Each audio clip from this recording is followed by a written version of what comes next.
आप सभी का स्टोरी टेल्स यूट्यूब चैनल में स्वागत है। हम आपके लिए रोजाना दिलचस्प स्टोरीज लेकर आते हैं।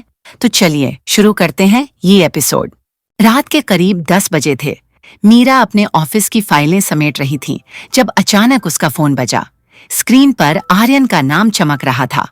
वो कुछ देर तक फोन को देखती रही, मानो खुद को यह समझाने की कोशिश कर रही हो कि उसे फोन उठाना चाहिए या नहीं। हेलो, उसने आखिरकार फोन उठाया। मीरा। आर्यन की आवाज में एक अजीब सा अपनापन था। क्या आप अभी फ्री हैं? आर्यन, रात काफी हो चुकी है, कल सुबह बात करते हैं, मीरा ने थोड़े सख्त लहजे में कहा। बस 5 मिनट, आर्यन ने आग्रह किया। मुझे आपसे कुछ जरूरी बात करनी है। क्या आप पास के कैफे में आ सकती हैं? मीरा जानती थी कि उसे मना कर देना चाहिए, लेकिन उसके दिल में आर्यन के लिए एक अनजाना आकर्षण था, कुछ ऐसा जो उसे रोकने नहीं देता था। उसने गहरी सांस ली और कहा, ठीक है, लेकिन सिर्फ कुछ मिनटों के लिए। कैफे खाली था। एक कोने की मेज पर आर्यन बैठा हुआ था। उसकी गहरी आंखें और वो रहस्यमयी मुस्कान मीरा को एक बार फिर असमंजस में डाल रही थी। इतनी रात को मुझे बुलाने का क्या मतलब है? मीरा ने सीधे सवाल किया। मैं आपको कुछ दिखाना चाहता हूँ, आर्यन ने जवाब दिया। उसने अपनी जैकेट की जेब से एक पुराना फोटो निकाला और उसे मीरा की तरफ बढ़ाया। मीरा ने फोटो देखा। ये एक पुराने समय की तस्वीर थी जिसमें आर्यन और मृतक बिजनेस पार्टनर एक दूसरे के साथ हंसते हुए दिख रहे थे। हम सिर्फ पार्टनर नहीं थे, आर्यन ने धीरे से कहा, हम दोस्त थे, बचपन से। मीरा ने हैरानी से उसकी ओर देखा। फिर ये सब कैसे हुआ? लालच? आर्यन ने कड़वाहट से कहा। उसने मेरी पीठ में छुरा घोंपा, लेकिन मैं उसे मारने की सोच भी नहीं सकता था। मीरा उसकी आवाज में छिपे दर्द को महसूस कर सकती थी। आर्यन का चेहरा कठोर लग रहा था, लेकिन उसकी आंखों में सच्चाई झलक रही थी। आप क्यों मुझसे ये सब शेयर कर रहे हैं? मीरा ने धीरे से पूछा। आर्यन ने उसकी आंखों में झांकते हुए कहा, क्योंकि मुझे लगता है आप मुझ पर भरोसा कर सकती हैं, और क्योंकि शायद मैं आप पर भरोसा करना चाहता हूं। मीरा को लगा जैसे कमरे की सारी आवाजें अचानक थम गई हों। उसका दिल तेजी से धड़कने लगा।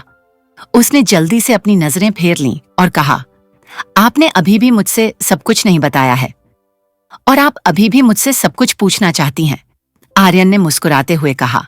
शायद यही हमारा रिश्ता है, सवाल और जवाब के बीच उलझा हुआ। मीरा को पहली बार महसूस हुआ कि वो आर्यन के प्रति केवल प्रोफेशनल जिम्मेदारी से नहीं, बल्कि किसी अनजाने खिंचाव से भी बंधी हुई थी। मीरा कैफे से बाहर निकली। ठंडी हवा में उसने अपने दुपट्टे को और कस लिया, लेकिन जैसे ही उसने अपनी कार की तरफ कदम बढ़ाया, उसे लगा जैसे कोई उसे देख रहा है। कौन है वहां? उसने तेज आवाज में पूछा। कुछ देर तक कोई आवाज नहीं आई। तभी एक काली परछाई अचानक अंधेरे से बाहर निकली। वो एक लंबा आदमी था जिसने अपना चेहरा ढक रखा था। तुम्हें इस केस से दूर रहना चाहिए, उसने गहरी भयानक आवाज में कहा। मीरा ने डर को छिपाते हुए कहा, तुम कौन हो और मुझे क्यों धमका रहे हो? लेकिन आदमी बिना कुछ कहे वापस अंधेरे में गायब हो गया। मीरा का दिल तेजी से धड़क रहा था। वो समझ गई कि इस केस में केवल आर्यन नहीं, बल्कि और भी लोग शामिल हैं, जिनके राज उजागर होने से कई जिंदगियां बदल सकती हैं। मीरा ने तुरंत आर्यन को फोन किया। मुझे लगता है कोई मुझे धमका रहा है। तुम कहाँ हो? आर्यन की आवाज में चिंता झलक रही थी। मैं कैफे के बाहर हूं। वहां रुको, मैं अभी आता हूं, आर्यन ने कहा और फोन काट दिया। कुछ ही मिनटों में आर्यन अपनी कार में वहां पहुंचा। उसने मीरा की ओर देखा जो घबराई हुई थी। तुम ठीक हो? उसने धीरे से पूछा। हाँ, लेकिन मुझे लगता है कि इस केस में कुछ बड़ा छिपा हुआ है, मीरा ने कहा। आर्यन ने उसके कंधे पर हाथ रखा।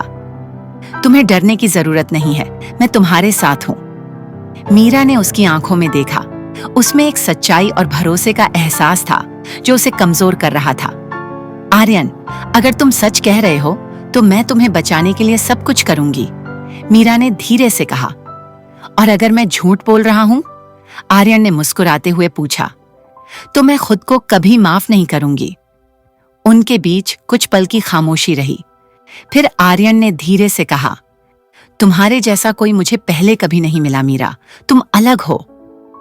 मीरा ने कुछ नहीं कहा, लेकिन उसकी चुप्पी ने बहुत कुछ कह दिया। उस रात मीरा अपने घर लौटी, लेकिन वो आर्यन की बातों और उसके छुए एहसास को अपने दिमाग से निकाल नहीं पा रही थी। उसने अपने आप से सवाल किया, क्या वो सच में आर्यन पर भरोसा कर रही थी या उसकी कशिश उसे कमजोर बना रही थी? आर्यन खतरनाक हो सकता है, वो झूठा हो सकता है, लेकिन फिर भी उसके शब्द और उसकी आंखों का असर ऐसा था कि मीरा खुद को उससे दूर नहीं कर पा रही थी। क्या मीरा अपने दिल की सुनकर इस केस में आगे बढ़ेगी, या खतरों का ये रिश्ता उसे ऐसी जगह ले जाएगा जहां से वापस लौटना मुश्किल होगा? तो दोस्तों, अगर आपको यह एपिसोड पसंद आया हो तो हमारे चैनल स्टोरी टेल्स को सब्सक्राइब करना ना भूलें। वीडियो को लाइक करें, शेयर करें और हमें कमेंट में बताएं कि आपको यह एपिसोड कैसा लगा। मिलते हैं अगले एपिसोड में। धन्यवाद।